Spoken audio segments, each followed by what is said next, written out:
What is going on? Welcome back to Shed Built. In this episode, we're installing a secondary fuel filter.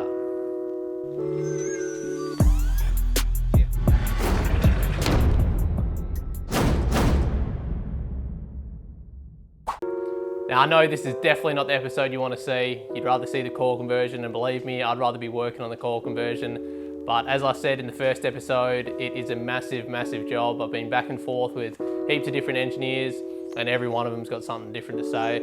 But we have been working through it, progress has been made, so hopefully you'll see another episode on it soon.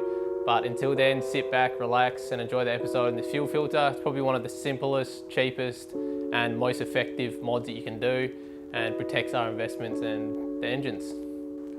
So here's the fuel filter kit that I decided to go with. It's the RYCO. There's a lot of different fuel filter kits out there on the market, but a lot of them use the RYCO filters in them anyway. So I decided to just go straight to the source and picked up one of these. Here's the part number.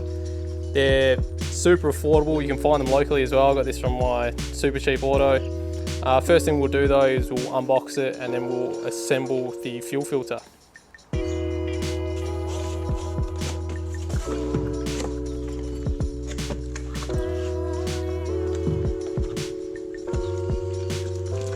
Two filters, the sediment bowl, and a whole bag of fittings.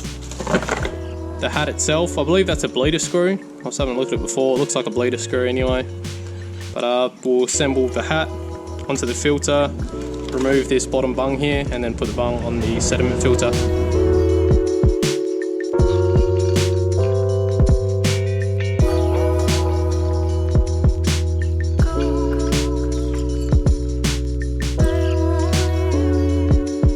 So now that we've got it all assembled here on the bench, we can start putting it or mocking it up in the engine bay, see where the best place is to mount this, and then we'll drill some holes and then plumb it up. Alright, so I've just found a good place to mount the fuel filter assembly, but one thing I've had to do is go down to the hose shop and grab some new fittings. They're the same thread and everything, but they're smaller barbs. The ones they give you are pretty huge. They might be right for your setup, but for the fuel line that the 12HT and the HJ75 use, I needed to step down to an 8mm barb. So I've got them all in right angles as well, because I don't want them sticking out too far like this and having to do a sharp curve. But I'm going to chuck some thread tape on these, mount them to the housing, and then we're going to go and mount it to the car, and I'll show you the routing for all the lines.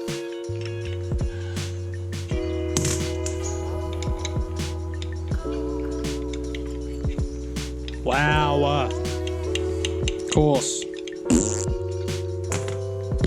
Alright, so here is where I've chosen, my mic on? Yep, we're good. Alright, so here is where I've chosen to mount the fuel filter.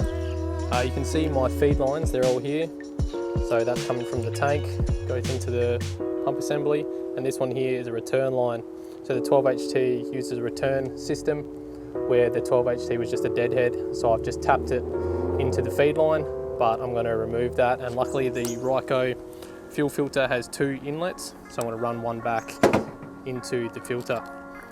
So now I'm going to mark out the holes, drill them out, put a couple of rib nuts in there, and it should be all right.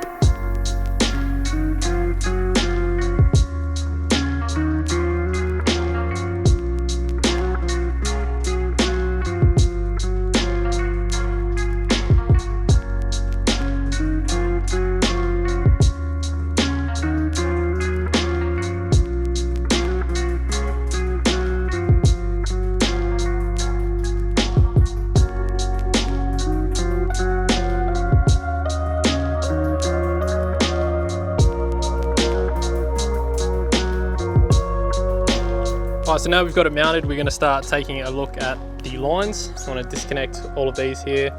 Now this is obviously a 12HT, I don't know what car you'll be installing it on, but all you want to do is just find your fuel feed.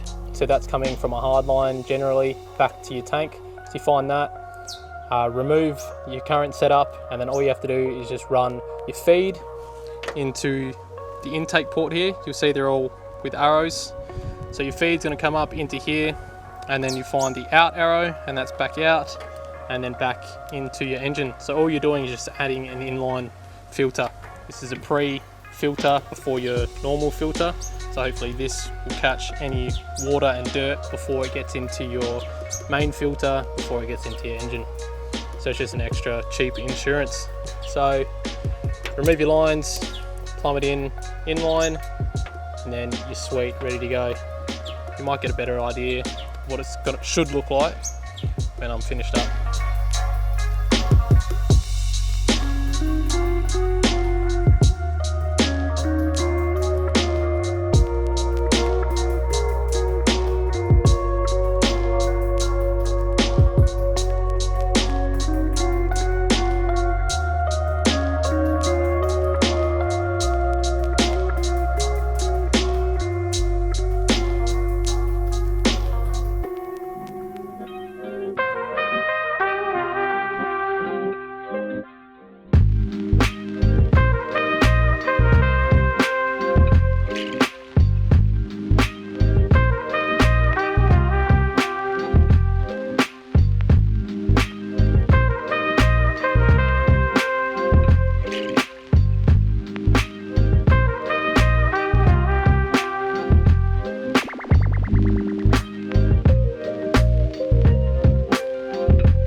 So we've got it all plumbed up now. You can see the feed here coming from the tank along the chassis there.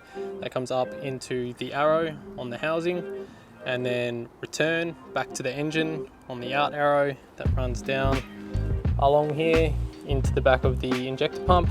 As you can see, this one here. And I realise most of you probably won't have a third unless you have a 2H 12HT converted troop carrier or HJ75. But we've got a return line here coming back out, and also taps into the inlet on the housing there. So it's super simple install. All we have to do now is bleed the system. To do that, we're going to use the injector pump right here, crack the back of it, got a little plunger. You just pump all the air out, crack your bleeder, and pump all the air out and get a nice stream of diesel coming through.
And we are done. It's mounted, system's bled. You can see our sediment bowl down there is full. Nice clean diesel. And that was super simple, quick, easy. I hate the way that straight barb fitting there looks. If anyone knows or has any ideas how I can get another 90-degree fitting in there, let us know, because I absolutely hate it. But we are done. System's bled, looks good. I'm going to tidy up all these hoses down here. They should be hidden by the air box, which will go along here, but I still want to tidy them up. I want to make some clamps. I can clamp it to the firewall fender down there. But we are done. Everything's out of the way. It's all tucked in, nice and easy. Beautiful. All right, and that is it for another episode. Now, if you've been following along and you've got diesel everywhere and your engine starts smoking a bit, you know you've probably done the right thing. I'm pretty happy with the way it turned out, besides that straight fitting. I hate it, but stick around for next time. Like, subscribe if you haven't already, you know the deal, and I will see you next time. Cheers for watching.